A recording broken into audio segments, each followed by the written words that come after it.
right. Yeah, cool. Can everybody in the back hear me okay? Okay, cool. Awesome. All right, my name is Kara. Whoa, I'm going to get rid of that real quick. Sorry. I am a licensed social worker as well. I started off in inpatient psych after getting my master's, and now I have spent almost a year and a half in hospice as a bereavement coordinator. So I work a lot with grief and grief related issues, both pre death and after death. And this topic, it means a lot to me, not just because of its implications in our day to day life. It was actually introduced to me in therapy. So I've been in therapy for quite some time, and this topic was introduced there. But what caused me to actually dig into it a lot more was my work in grief and bereavement, surprisingly. Because something that I came across a lot working in hospice that I actually was not totally prepared for going into the field was caregiving, adult caregiving, especially caregiving for parents. And caregiving is an extremely isolated position to be in for many adults in that area. Unfortunately, we as a community and as an American culture are not very well equipped to support each other in that area. So it becomes a very isolating and very draining area of life to be in, and a very confusing and unsettling one to be in as well. So I dealt a lot with caregivers that were dealing with some very harsh self images and self criticism because nobody really has an example to work off of when it comes to caregiving. So the only example to look at is ourselves, and if we already have a very negative view of ourselves, then typically a lot of adult caregivers held a very harsh viewpoint of themselves as a caregiver and as a person because of that. And so I started studying this area more and learning more about it and employing it in my techniques as a bereavement counselor, because something that comes up a lot in grief is guilt pre-death and post-death, because we have to find something to blame, and a lot of times we turn towards ourselves. Um, so I want to cover in this discussion of self-compassion what it is as well as what it is not. I think what it is not is actually just as important as what it is. And then there's three kind of main components to self-compassion as a whole, and that is self-kindness versus self-judgment, common humanity versus isolation, and mindfulness versus over-identification. And I think all of those components are really important to what makes self-compassion work, because it's funny, self-compassion is a deceptively simple tool, but it's something that I think we culturally and just individually have a very hard time with. So what is self-compassion? And to put ourselves kind of in the framework of what it is and kind of how it works, I want us to imagine a specific scenario. So imagine this: your friend calls you to tell you they had a rough day. You know, you get a little ring from a friend. They're like, I was 10 minutes late to work. I-71 was backed up. I tried to get Starbucks. They messed up my order. It was decaf instead of caffeinated. So I was like falling asleep at my desk all day. And then the kid said this to me when I got home. And I wasn't able to get all these things done. And I was just all over the place and super frazzled. And it was just an awful day. Typically, when we are on a phone call with a friend like that, do we either listen to them and support them? You know, we give them the mm-hms and that's crazy and yeah, I'm so sorry to hear that. Or do we chastise and berate them and say, you should have left 10 minutes earlier, you shouldn't have taken 71, you should have told the barista that your order was wrong, you should have reacted this way with your kids, you should have done the chores anyways? Do we chastise and berate our friend? Typically, no, and I hope not, for all of you. Um, we typically want to support them and be there for them because that is something that we find important in our relationships with each other. The problem is we don't often do that in our relationship with ourselves. If we spoke to our friends the way we spoke to ourselves, most likely none of us in this room, if not the majority of us, would have social relationships. We would be completely alone because of the way that we speak to ourselves is completely different than the way that we act in our personal relationships with each other.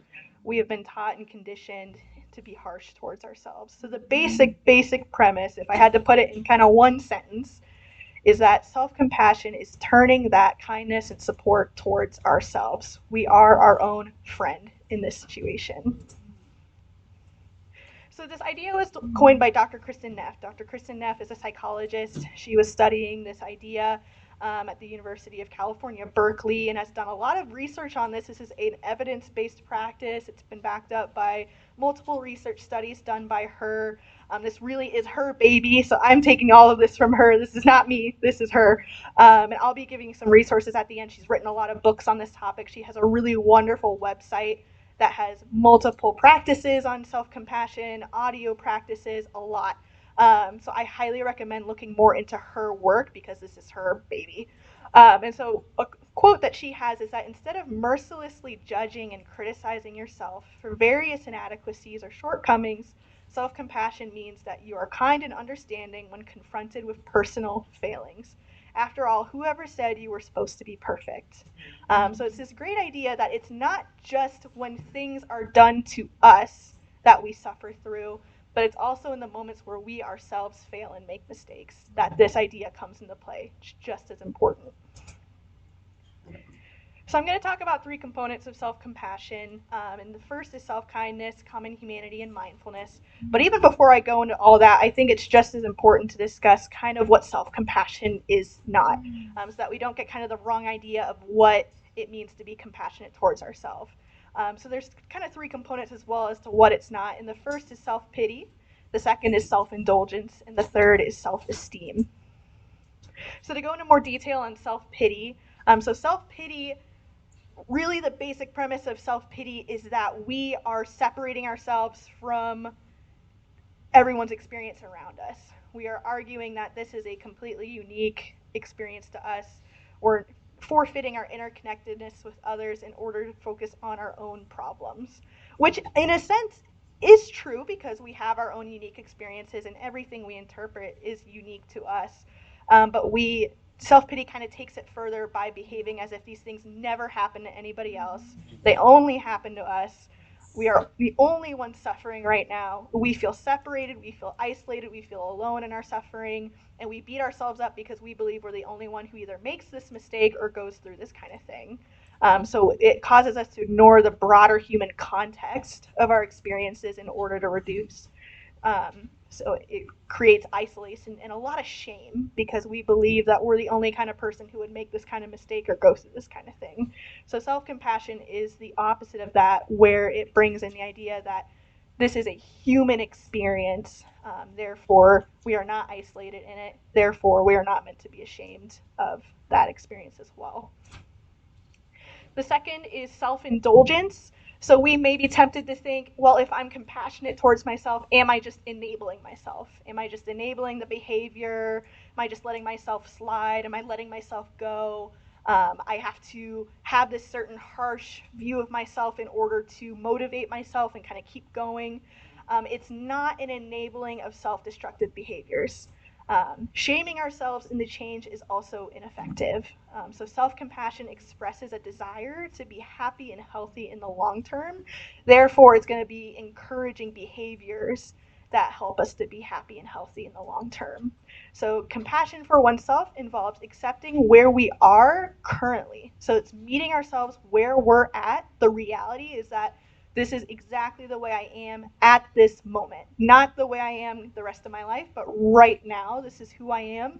And that is the groundwork for change rather than saying, you should be here, you need to be here. Therefore, we have to have this kind of shaming mentality into bringing us into change. So it helps us inspire change for a positive growth and outcome by encouraging these more long-term behaviors for health and happiness. The last one is self-esteem. We get self-esteem and self-worth kind of mixed up a lot. We say that we need to have better self-esteem or higher self-esteem. But self-esteem does not have anything to do with our value intrinsically as human beings on its own. Self-esteem is the idea of self-evaluating. It's evaluating ourselves based on our achievements and the things we have accomplished or achieved in our lives. It's also evaluating ourselves based on how well we feel like we stand out or how we stand out from others. So it's an evaluation of self that is based more on extrinsic principles rather than the fact that we have value literally just because we exist as human beings. So self-compassion is not based in self-evaluation. All beings deserve compassion, and it's not based on external circumstances. You don't have to feel better than others in order to feel good about yourself. You have that value just because you're here. And so that self-compassion is recognizing that and living on that on a daily basis. Okay, so now I'm going to go into the three components of what self-compassion is made up of. And these are kind of ways that we can practice it and kind of frameworks we can use to kind of have it in mind. So the first is self-kindness versus self-judgment. That same idea of when we're talking to a friend who's had a really hard time, we treat them with kindness. And so that same kindness is reflected onto ourselves. So self-kindness means accepting that we will inevitably fall short and make mistakes. We exhibit resistance to this acceptance by being self-critical, frustrated, and stressed. So really an idea of it, and there's another kind of topic in psychology called radical acceptance, and that is accepting our lives where they are at in this moment. And the same thing is kind of in this self-kindness of, this is me saying I accept where I am right now. I accept the fact that I made this mistake. Does it mean that I approve of it? No. But it doesn't mean that it didn't happen, and we have to recognize that and accept that. So one of the ways we can practice that, here's kind of a exercise in a sense on how to practice self-kindness. The biggest way is softening our inner critic, softening self-criticism. Our inner critic is there for a reason. I think Kathy Eastman gave a great point. I'm so sorry about this topic. Yeah, about this idea because our brain is designed to protect itself, and typically it gloms onto the negative in order to do so. It's like we are crossing the street, we almost get hit by a car, therefore when you see a busy street again, I'm not going to cross that. Your brain learns how to fill in the gaps using situations from the past, and it typically does that in a more negative way in order to protect you. So it'll usually choose the most catastrophic outcome in order to make you feel protected. The same can be said in the way that we criticize ourselves. Our brain is trying to protect us from emotional pain, from stress, from failure, from mistakes, and so it uses this kind of more negative reinforcement to do so, which can be great in a survival situation if your brain is yelling at you, but in a situation where you put a typo in an email, it doesn't really help out that much. So the way we soften that inner critic really comes down to the way that we are aware of it. So spend your day noticing when you are being self-critical. Are you more self-critical in your interactions with people around you? When you're driving home from work, are you just on a mind stream of all the things that you did wrong? Are you laying in bed thinking about that embarrassing thing you said 7 years ago? When are the moments that you're being the most self-critical? Is it when you see someone that you may feel has done life better than you? Or is it in moments where you feel the most insecure? Soften the critical voice with compassion. So recognize why being compassionate towards yourself in that moment might be more helpful than being critical. Recognize that you sent a typo in your email. Okay, it's one email out of 500. Even if somebody notices it, will they notice it tomorrow? Probably not. Therefore, is it something to carry with you for the rest of the day? Is it benefiting you at all? And then reframing those critical observations in a friendly, positive way. You can say, well, I sent that typo in an email, but hey, the rest of the day, I got so much done. I got so many other emails sent out. I got reports done. I gave this meeting and it got really well received. This project I'm working on is going really well. We have to reframe things, and sometimes when we are self-critical, we can get so focused on these little details that noticing that bigger picture in context can be really helpful. So softening that inner critic is a great way to practice self-compassion towards ourselves. So the second is common humanity versus isolation. And common humanity is the idea that we are in one great big human network, one great big cloth of human experiences with all these different threads running through it, and all of these different experiences. And what I tell people in my work as a bereavement coordinator is that grief is universal, but the way we experience it is unique to us. So we have all of these universal experiences as human beings, but the way we interpret them is unique to each and every person. However, when it comes to self compassion, common humanity recognizes that suffering and inadequacy is part of the shared human experience. It doesn't minimize the experience, but it does allow us to feel alone, less alone in our shortcomings and suffering.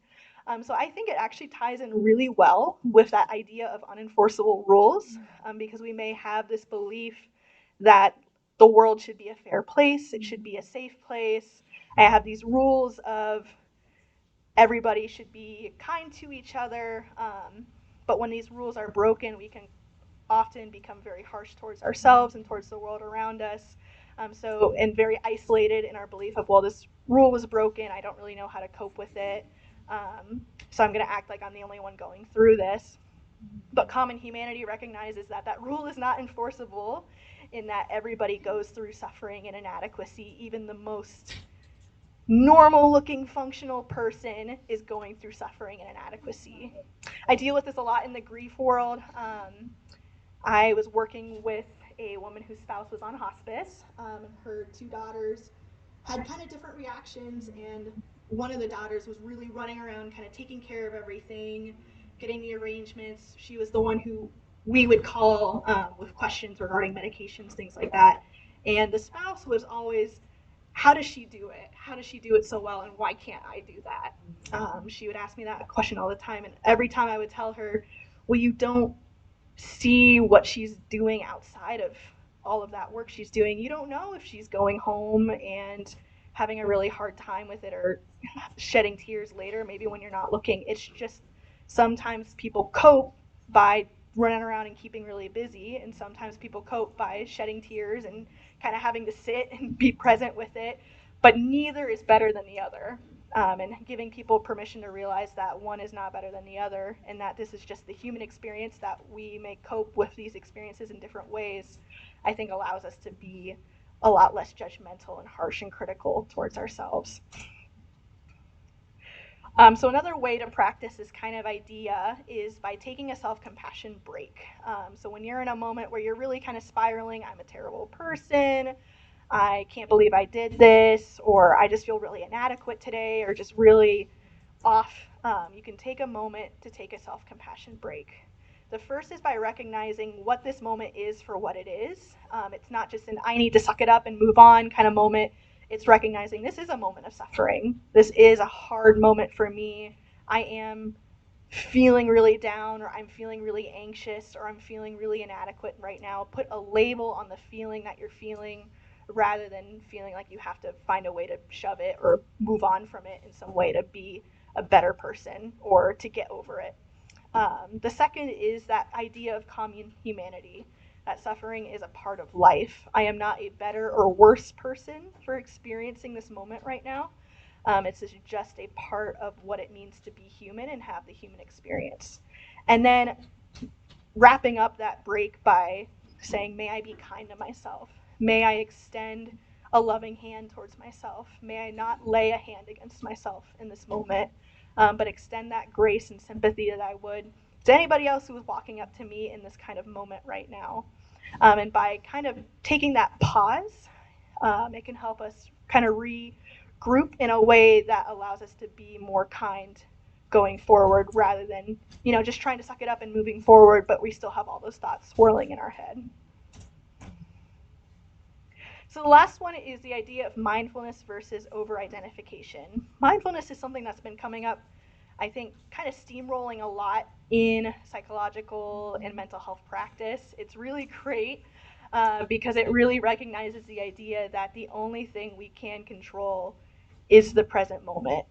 We can't control what has already happened. We really can't control what has already happened or will happen. It really is about, like, what are we doing right now? What is the next right thing? So the idea of mindfulness allows us to observe instead of being completely overwhelmed by how we're feeling. It can kind of take a pause, step back, and look at what's going on objectively, rather than feeling completely awash in your feelings and emotions and negative criticisms. It allows us to be open because the idea of being mindful of something is that we are not necessarily appraising it as good or bad, we're just observing it for what it is in the moment. So it means that our feelings are neither repressed nor exaggerated. So we're not shoving them away to move on, nor are we allowing them completely to overwhelm us and become every fiber of our being. Mindfulness is a non judgmental, receptive state of mind. So instead of that over identification of, I am just my feeling, this is who I am, I will never be anything else, I'll never change, mindfulness allows us to step back and take a more objective look at our situation. So one way that we do that is actually physically, and this is an exercise called hand on heart. So when you notice that you're under a lot of stress or you're extremely anxious or overwhelmed with certain feelings, you can take 2 to 3 deep, satisfying breaths. That's kind of how it starts. And that signals the part of our brain that helps us to slow down, that we're actually safe right now. And it kind of helps slow down that process a little bit. Place your hand over your heart, feeling the gentle pressure and warmth of your hand. So now you're getting pulled more into your body rather than your mind because you're focusing on the sensation of your hand on your heart. And this can help allow you to become more aware of your surroundings as well instead of what's just going on in your head. You can place both hands on your chest if that pressure is more helpful for you. Focus on feeling the touch of your hands on your chest. If you wish, you can make small circles. And then feel the natural rising and falling of your chest as you breathe in and as you breathe out. Linger with the feeling as long as you like. Something else that's helpful to add on to this is as you're focusing on your breathing, let your thoughts kind of do their thing. Don't try to, mindfulness is not about the idea of not thinking or clearing your head. We hear that term all the time, but it's more about the idea of observing your thoughts as they are. So you could be thinking about all these things, and if you have a thought roll by, just label it for what it is and let it go. Just let it keep going. Kind of that idea of leaves on a stream, watching them go by. Those are your thoughts in that moment.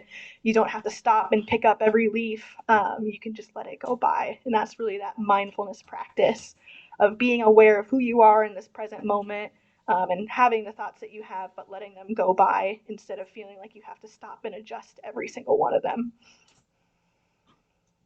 So some other ways to practice self-compassion is, we've talked about this a little bit, but how would you treat a friend? Before responding to your own struggles, think about how you would treat a friend if they were going through the same things. You can even imagine your closest friend or a sibling or loved one sitting next to you, and would you turn to them and berate them the way you're about to kind of lay down on yourself in that moment? Another way to practice self compassion is figure out what motivates you in certain situations. Is it fear that motivates you? Is it shame that motivates you? Or is it love? Because if it's fear or shame, you're much more likely to be critical towards yourself or not extend that compassion, because those two emotions can't really afford that. Because fear, you're more focused on survival, and shame, you're focused on the ways that you've fallen short and the ways that you have not measured up. Whereas with love, you can be aware of those things, but the love is a greater motivator than any of those. And in building a mindfulness routine, so that can be through meditation, that can be through deep breathing, that can be through awareness practices. I was going through a really, really rough patch in February, and something I had to do every morning just to be functional enough to go to work was I took a walk, even though it was literally snowing. But what I would do every time I would take a walk was I would count in my head how many doors in the neighborhood were red. And then the next day I would walk around and I would choose a color and I would find everything that was orange and I would count how many orange things were on that walk. Or I would walk around and I would count how many doors on the neighborhood had a wreath on the door. And that was immensely helpful because all I was focused on in that 10 minutes of walking was my surroundings, the feeling of the snow, the feeling of walking. And then my brain was so focused on when's the next wreath coming that I wasn't able to think about as much, all the things I was worried about or even be in that emotional state that was really difficult for me at the time. So just those little practices can be really helpful. And there's a lot of different ways to build mindfulness routines. On her website, she has quite a few guided kind of meditations, even on self-compassion as well, that I highly recommend too. So some resources, I've got a lot of books, and I don't know if you guys can see the screen behind me. But one I would recommend is she has a great workbook called Mindful Self-Compassion. It's a great book. You can write in it. It has all these questions and different mindfulness practices that are really helpful in the realm of self-compassion as well as mindfulness too. So it kind of combines the two of them, and it's a really great practice. But these are all different books. Some of them are for teens, some of them are for adults, some of them are more based in mindfulness, some of them are just about being kind to yourself. A great author as well in this area is Brene Brown. She's also a very famous social worker who has done a lot of research in vulnerability. And she has a lot to say in the area of imperfection and self-compassion as well. So I highly recommend. She has a podcast as well as some writings by her too. So I did have. These are some more books as well. The Compassionate Mind. Again, Dr. Neff has multiple books in this area. She just came out with one specifically for women called Fierce Self-Compassion. So she has a lot of writings in this area too. So these are great resources on learning more about it in depth, because I kind of just gave a crash course on how self-compassion works. And then these are some media resources. The first one is the Happiness Lab podcast. It's a great podcast that has a lot of different tools, has some great episodes on specifically self-compassion.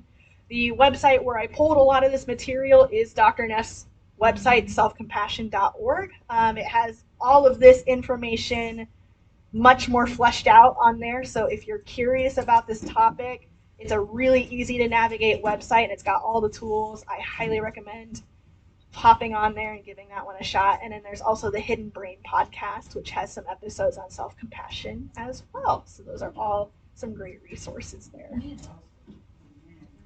Thanks, guys.